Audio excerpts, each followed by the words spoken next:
My name is Nick Petrie, and this is my traffic light optimization project, Innovative Solutions for Safer, Smarter Intersections.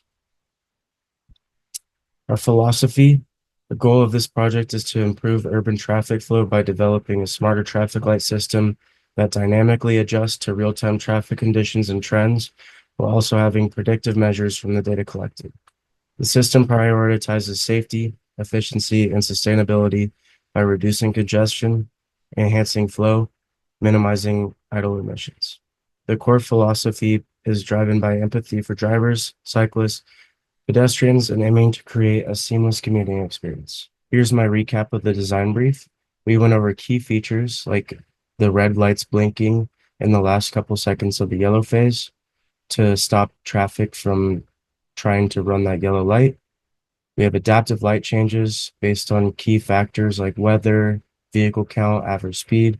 We also have an AI machine learning model that can predict the future traffic based on current data. Our business environment has sustainability initiatives.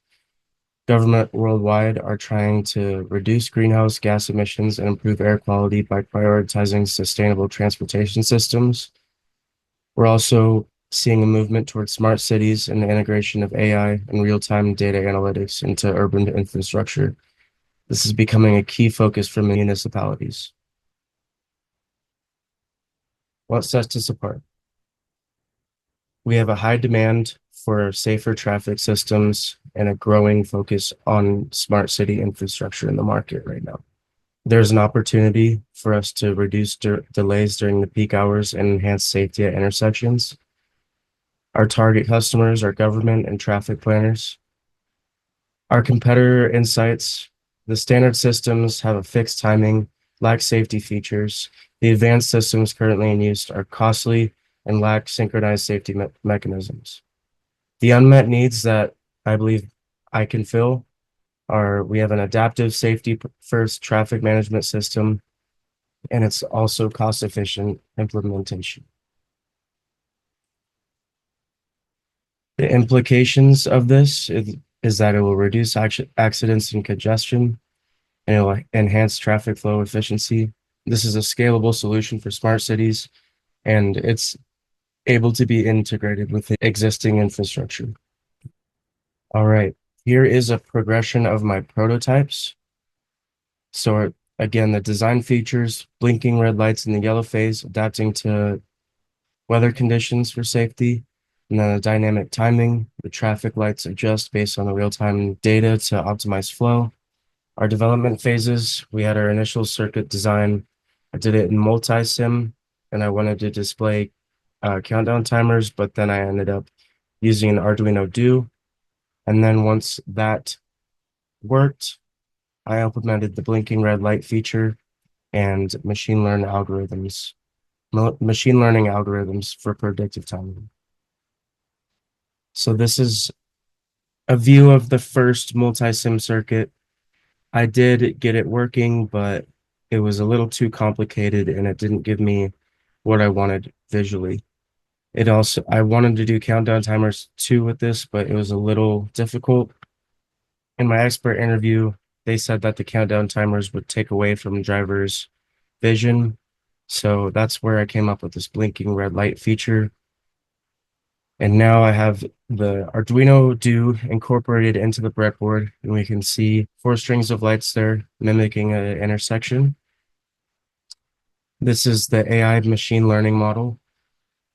It can predict future scenarios, can predict future vehicle counts based on a given time. This is just delving into my calculation a little bit. This equation was used to calculate the green light duration only, but we have the vehicle count, average speed, time of day, day of the week, weather condition. You can see that the average speed is negative because the faster cars travel, the shorter duration of green light they need. Here's my breadboard setup with the Arduino Do, which is controlling the traffic light system. The breadboard replicates a standard 4-way intersection with 4 strings of lights, one for each direction. The Arduino Do acts as the brain of the system. It processes random inputs to mimic real-world traffic conditions. In this example, we can see lights completing their last traffic cycle with the blinking red phase, which is designed to improve safety during the transition. Once the current cycle is complete, the Do processes a new set of randomized traffic and environmental data. We have north to south vehicle count of 49. We have east to west vehicle count of 31. The average speed north to south is 21.3 miles per hour. The average speed east to west is 15.8 miles per hour. The time of day is 5 p.m. The day of the week is Monday, and the weather conditions are clear. Since it's clear weather conditions, we can expect a lower timing of the yellow light. Now that you've seen the programming in action, let me show you the simulation. For simplicity, this simulation aggregates the total number of vehicles going north to south and east to west, rather than breaking it down by individual directions. In a real-world model, it would be better to process the data for each specific direction to reduce the waiting period that can occur when traffic lights are balanced, as we see in this visualization. The current waiting period between lights reflects the equal number of cars in north to south and east to west directions. While this scenario isn't perfectly realistic, it highlights the system's ability to dynamically allocate green light time based on traffic flow. In a more advanced version with finer data, granularity, and improved visualization, these delays could be minimized or eliminated entirely. This demonstration gives a clear view of how my system operates and how the Arduino Do interacts with real-time data to optimize traffic flow. Now let's explore its machine learning capabilities. To enable this functionality, I created a large dataset of randomized traffic and environmental data. This dataset simulates realistic traffic patterns by collecting data points every 2 minutes for the entire month of January. This dataset includes metrics such as busy hours during weekdays, capturing the peak traffic times like morning and evening commutes. I also added traffic patterns during special events like Saturday nights after a high school football game where there is significantly more traffic. I also reduced the traffic in the early hours, reflecting typical off-peak pattern times seen late at night. By incorporating these diverse metrics, the system is capable of identifying and adapting to key patterns over time. For example, the model can predict when the traffic is likely to build up at specific times of the day or during events and allocate green light timings accordingly. This capability not only improves the flow of traffic, but also reduces waiting times and congestions during high demand periods. This system learns to prioritize certain directions or traffic flows based on historical trends. This creates a dynamic and intelligent intersection management system. To evaluate the models, I predicted the target variables on the test set and calculated the mean squared error for each model. This shows how well the models are performing. We can see that the hours and the days of the week are the most significant factors for vehicle counts during the day, versus the weather condition being the least significant factor. Here are a few slides on my machine learning, feature engineering, data splitting. We use a random forest regressor. This is the training, how we did that. Evaluation metrics, the mean squared error shows us how accurate our predictions are. Here's a little more explanation of the scenario. So if we have a rainy day, it's 8 p.m.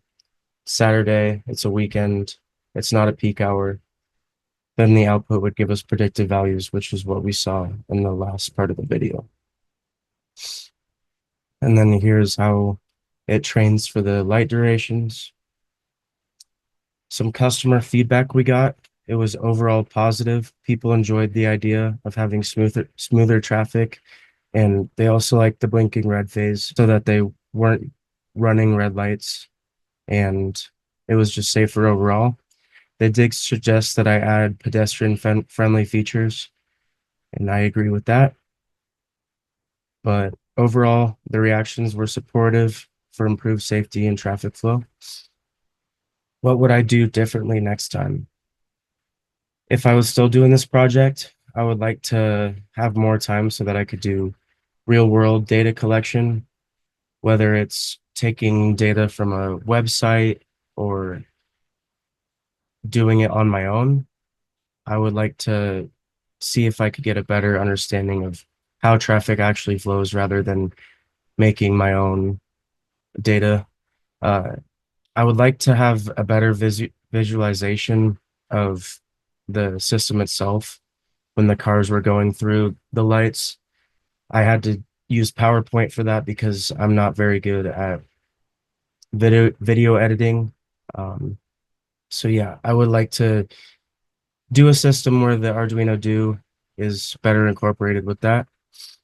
And lastly, if I were to just completely retake the class, I would probably focus more on a project or a product rather than a project that an engineer would do because I this class is focused on designing a product and going through the entrepreneurship part of it.